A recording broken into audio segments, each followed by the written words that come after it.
जय भीम मेरे सम्मानित साथियों, मैं हूं विकास अंबेडकर। जय भीम एकेडमी से आप सभी का स्वागत करता हूं और दिल से आप सबका धन्यवाद करता हूं कि आप सब हमें इतना प्यार देते हैं। इतने कम समय में इस जय भीम एकेडमी को इस ऊंचाई तक पहुंचाया, दिल से आप सबका शुक्रिया साथियों। और साथियों देखिए, मैं पहले ही बता दूं, बहुत कम समय है और बहुत कम समय के लिए मैं ये वीडियो शूट कर रहा हूँ। आज का जो वीडियो मेरा होने वाला है ये अंधभक्ति को लेके होने वाला है। वो मेरी मजबूरी है साथियों, जब मैंने पिछले कई दिनों में लगातार देखने को जो मिला, उससे ये वीडियो बनाने का मेरा मन किया कि मैं देख रहा हूँ कि मेरे समाज के लोग आज भी किस तरह से अंधभक्ति में पूरी तरह लिप्त हैं, पूरी तरह लीन हैं, इतने मनमुग्ध, इतने मस्त हो गए हैं कि उनको उनकी गुलामी तक का एहसास उन्हें नहीं हो रहा है। अब मैं उन्हें याद दिलाना चाहता हूँ, तुम पर थोपी गई जिन रूढ़िवादी प्रथाओं को तुम अपनी परंपरा कह रहे हो, जिसमें तुम मनमुग्ध होकर नाच रहे हो, वो ही तुम्हारी गुलामी है। और याद दिलाना चाहता हूं तुम्हें, तुम नमक हराम हो, तुम नमक हरामी कर रहे हो, तुम नालायकी कर रहे हो। इसलिए नालायकी कर रहे हो कि जिस शख्स ने अपने संपूर्ण जीवन में संघर्ष मेहनत करके अपनी कुर्बानियों से, अपने परिवार की कुर्बानियों से तुम्हें स्वतंत्रता दी, तुम्हें अवसर प्राप्त कराया, तुम उस इंसान को भूलकर और ये नालायकी पे उतर आए। इतनी जाहिलत तुम लोगों के अंदर आ गई है कि उस इंसान के रहमो करम को भूल गए तुम लोग। अगर तुम्हें याद नहीं है तो तुम्हारी औकात तुम्हें याद दिला देता हूं साथियों, और खासकर मैं महिलाओं के लिए कह रहा हूं। ये महिला याद करे कि जब तक हिंदू कोड बिल नहीं था तुम्हारी औकात क्या थी।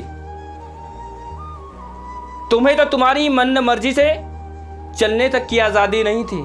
तुम्हारे पैरों में जो घुंघरू बांधकर तुम्हें गुलाम बनाया गया था ना, जिनको आज तुम अपना श्रृंगार कह रही हो, ये तुम्हारी गुलामियों की निशानी है। तुम अपनी मर्जी से चल नहीं सकती थी, अपनी मर्जी से कोई कार्य भी नहीं कर सकती थी, तुम्हारी औकात नहीं थी।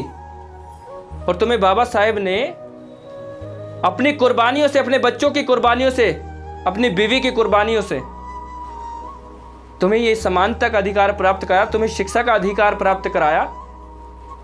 और आज तुम उस महापुरुष को भूलकर उस अंधभक्ति में इतना लीन और मदमुग्ध हो गई हो कि भूल गई उनके रहमो करम को, उनके संघर्ष को, उनके बलिदान को, उनकी कुर्बानियों को। तुम्हारे अंदर उतनी औकात नहीं, तुम अपने एक बच्चे की शहादत दे दो। 4 बच्चों की शहादत दी बाबा साहेब ने तुम्हारे लिए। जब बाबा साहेब को पढ़ोगे ना, तब तुम्हें तुम्हारी औकात समझ आएगी। हमें इतना दर्द इसलिए होता है क्योंकि हम पढ़े हैं उनको, आदर्श मानते हैं उन्हें, उनके विचारों पर चलते हैं, और इसीलिए ये आंदोलन आगे चला रहे हैं ताकि तुम लोगों को स्वतंत्रता, मान सम्मान और स्वाभिमान से जीने का अवसर प्राप्त हो। वो तो तुम्हारे लिए इतना कर गए, तब भी तुम लोग आज भी सुरक्षित नहीं हो। आज भी इस देश के अंदर हजारों महिलाओं के साथ हर रोज एट्रोसिटी होती है, हर रोज बलात्कार होते हैं। कहीं उन्हें विद्यालय में जाने से रोक दिया जाता है और कहीं उनके साथ यातायात साधनों में जो है, यातायात में यात्रा करते हुए उनके साथ गलत होता है। हर रोज तुम्हें तुम्हारी औकात दिखाई जाती है, लेकिन तुम्हें समझ नहीं आता। तुम्हें मंदिर के घंटे दिख रहे हैं, तुम्हें मंदिर दिख रहे हैं, जो मंदिर ही तुम्हारी गुलामी का कारण है, मुख्य कारण है तुम्हारा। अगर तुम्हें अभी भी थोड़ी सी शर्म आ रही है ना, थोड़ी सी भी इंसानियत तुम्हारे अंदर है, तो इस नालायकी से दूर होकर, इस अंधभक्ति से दूर होकर, इस गंदी मानसिकता से मुक्त होकर पढ़ो सब बाबा साहेब को, पढ़ो उस स्त्री को जिस स्त्री ने सर्वप्रथम तुम्हारे लिए शिक्षा का बीज रोपित किया था।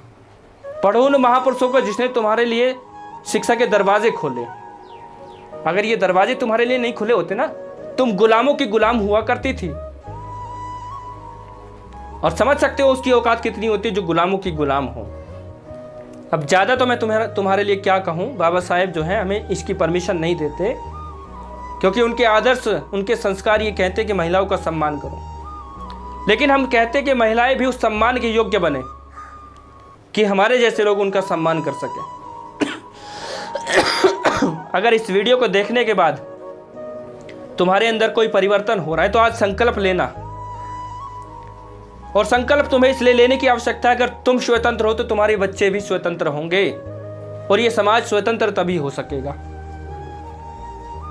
अगर तुम गुलाम रहोगे तो तुम्हारे बच्चे कभी स्वतंत्र नहीं हो सकते।